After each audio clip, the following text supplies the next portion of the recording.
Hello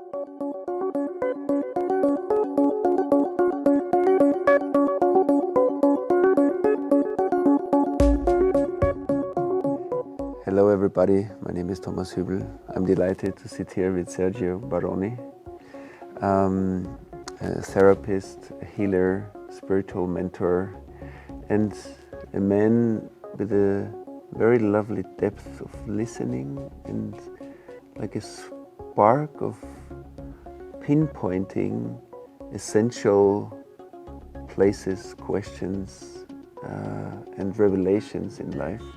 And a wonderful partner for our interactions. I enjoy our communication a lot. There's a very lovely flow and an inspirational space that opens up when we meet that I enjoy very much. Many people misunderstand the shining as the ego. You know, the shining is not the ego. The shining is the driving life force that wants to expand. The copyright department that says, this is me, and what it achieves belongs to me, this is the thing that we need to be aware of. Because there's many people in the spiritual field that suddenly start thinking, oh, if I'm shining, then this is just what my ego wants. But I don't think it's true. I think the shining and the light and the excellence of humanity is very, very beautiful. This is the beauty of the tree of life that's flowering. This is the beauty of expression of intelligence. But we need to be aware that there's a copyright department that we pay and we hire people to work for this department. And when they come in, we need to be aware. But not aware to dim our light, but to be aware that when these people enter the living room, we will not reject them, because then it's another part of my ego that rejects the copyright department. We will allow them to walk through our living room, but we will not support them, and we will not fight them. You know, we will not support the tendencies of my ego, wanting to take ownership of my achievements, my path, how good I am, and all this.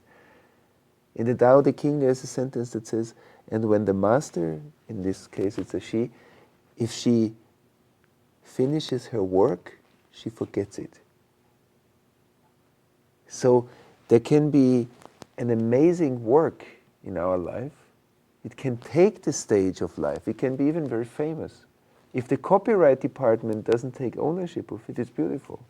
It just represents the beauty of the excellence of intelligence of creation.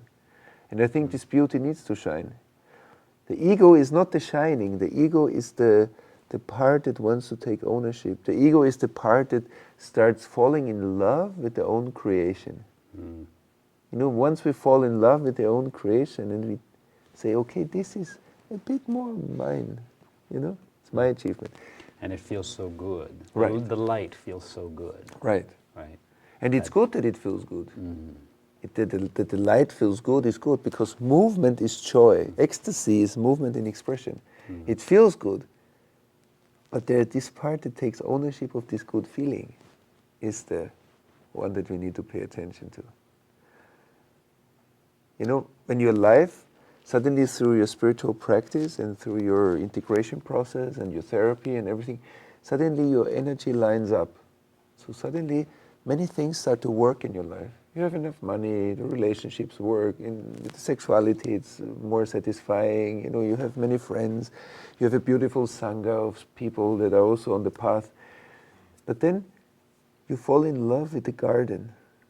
You know, the warrior gets tempted by the garden, by the beauty of the garden. And then you hang out one day in the garden, 2 days, but then you forget that you should walk up the mountain. You know, there's a camp on 3,000 meters and it's very beautiful there. So why not to stay there a bit? Why not to stay in the achievements and in the acknowledgement that you get or the fame that starts growing? This is important, I think.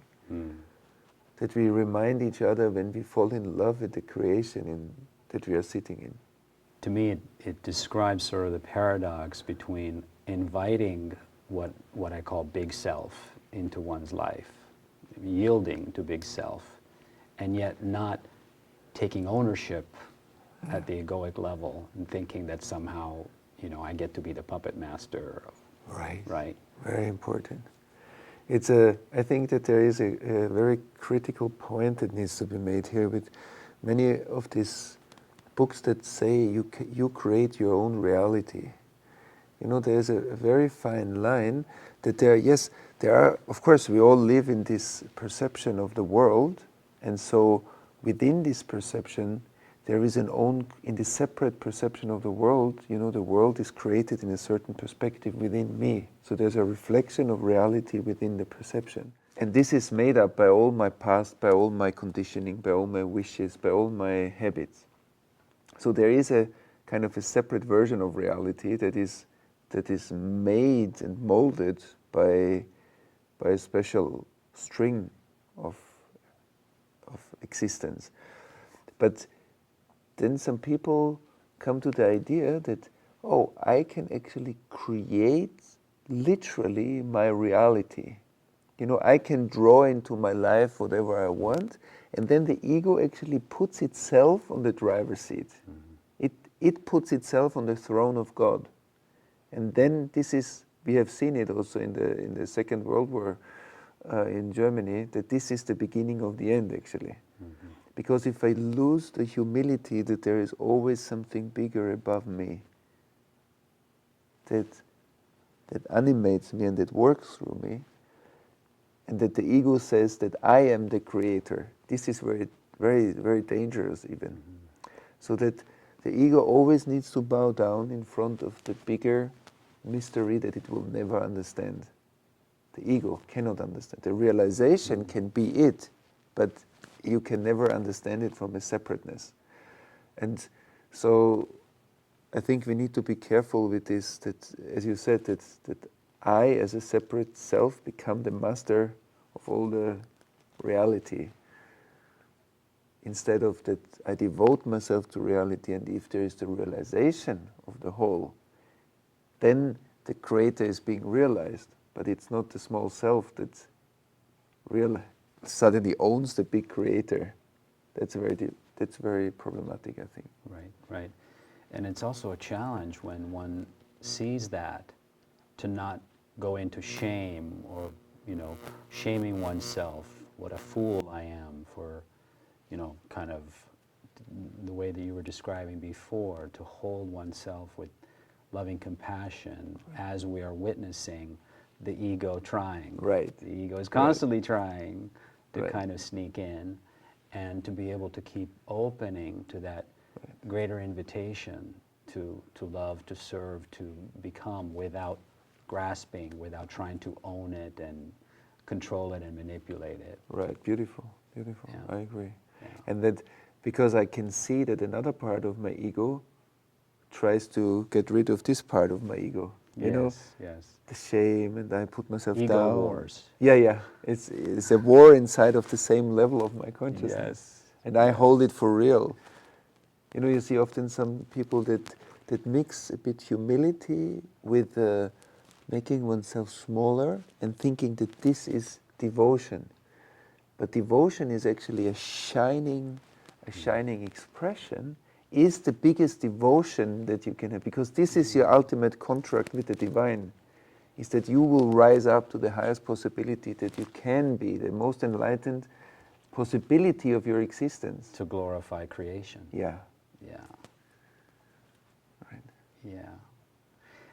Here's another question. I'm very interested in the interplay of masculine and feminine energies, and I notice the differences sometimes between, say, masculine and feminine is in all of us, but when, say, women seem to be so much more open, right, to that capability of surrendering, of yielding to something that is greater than the little self. Right. And I see so often men tending toward rigidity, holding on, you know, that sense that I have to thrust myself out into the world, and you know,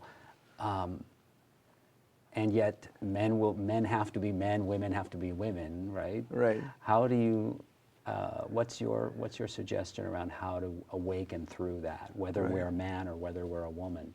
If we want to go beyond the polarities, I think we will need to learn to embody also the other polarity that seems to be more difficult for us. that, and then we can go to the next level of integration, that both of these powers can play through us. So then we find men that can be leaders, but they are in their receptivity, in their listening. You find leaders of companies that can listen, that can take in their employees and respond from a deeper place of vulnerability, because they saw that it's just a social agreement that we have this kind of hero type, which is actually nobody can really live up to this. Everybody is in an effort to try to be it. But if people are more truthful to themselves or more open, then they say, no, it's not me. It's an image that we created in society of a warrior. But there are much, much more refined levels of the warrior, that the warrior is someone that really rests deeply in the vulnerability, but doesn't lose a sense of direction and confrontation. Like that the high art would be that you, or the high art in healing, for example, or in a therapist would be that you have the water of healing, but you also have a sword that is very sharp. You can walk through life and you can really embrace situations and really experience them, and not experience them as separate from you, but you take them really into the source. But you have also the sword that can cut through things that are simply not right, not on. You don't become fluffy and everything is okay, but then you have this suppressed anger and then you become a depressed seeker because your power cannot go out. And I think if this play can be more fluid in all of us, being men, being women, and we are still very truthful to this biological system that has a preference, that we are not all equal in it, and that we will find our authenticity in it. And I think that therefore it's very important for people to explore both dynamics and learn to listen to both of them. Also for women, that there is a sense of direction and power in the receptivity. Receptivity doesn't collapse in itself and cannot move forward or cannot create a structure or like straightforward movements. So there's a beauty in exploring both of it and not get stuck in the old stereotype models that we got from society, that this is what it is or this is what it is. And then it becomes more a dance within myself and also in the deep understanding of everybody around me. Because I cannot understand the inner perspective of a woman by being shut down in my own feminine part. I will never be able to listen fully to this if I suppress this part in myself, because I think it's not masculine. Right. And there are so many men that I have seen that suffer from this hyper-masculine image that they should have become, but they never can live up to because it's nothing to do with their nature. Right.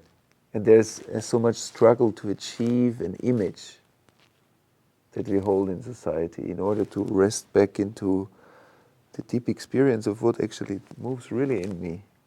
Yeah, the question of what am I really? Right. As opposed to this thought, this image, this idea of what I think I should be, whether Right. it is a woman or a man. Right. Yeah. Yeah. And then the presence and the beauty and the flow and the clarity and the love and the compassion, they all dance with each other, and they dance a bit differently in you than in me and everyone else. And we will all, our challenge, I think, is more to find out what's really truly dancing through us or confronting through us. And by resting and living this, I think we will be the most happy. But for this, again, we need a culture that will learn to support each other in this inner core of core energy or core intelligence. The intelligence that you manifest is very different than the one that I manifest. If I try to live your life and you try to live mine, we are both in misery.